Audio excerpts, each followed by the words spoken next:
Everyone has seen those memes from the Matrix where you're given two pills. One may be the ability to be taller, or the other to add some inches down there, if you know what I mean.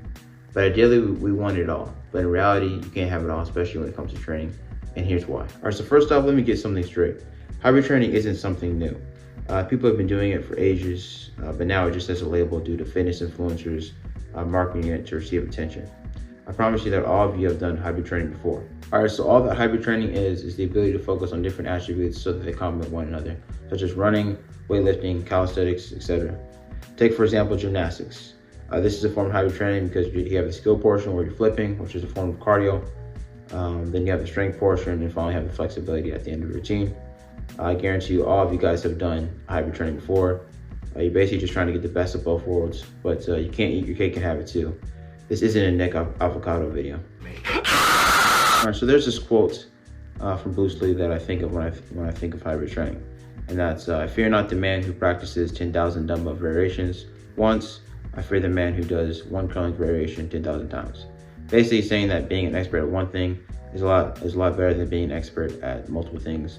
And honestly, I agree. Doing hybrid training can cause you to go through serious injuries if not done properly. It can also lead to energy exhaustion when you need it the most. If you spend a lot of time doing cardio, then you don't have a lot of energy to do strength training.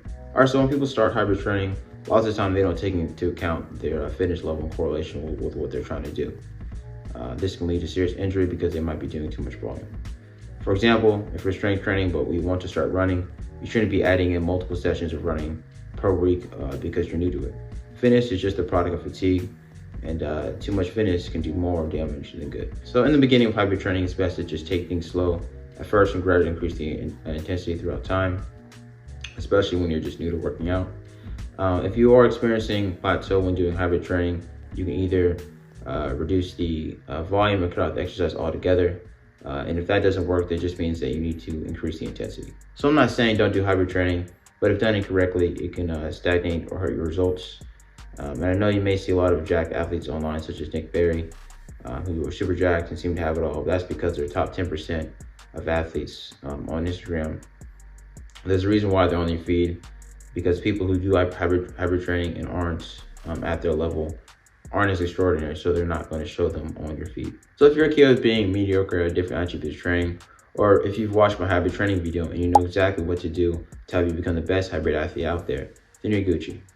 Remember to always be as specific as possible when you have certain goals you want to achieve. If you made it this far in the video, here's $10. Whatever you do, do what you gains.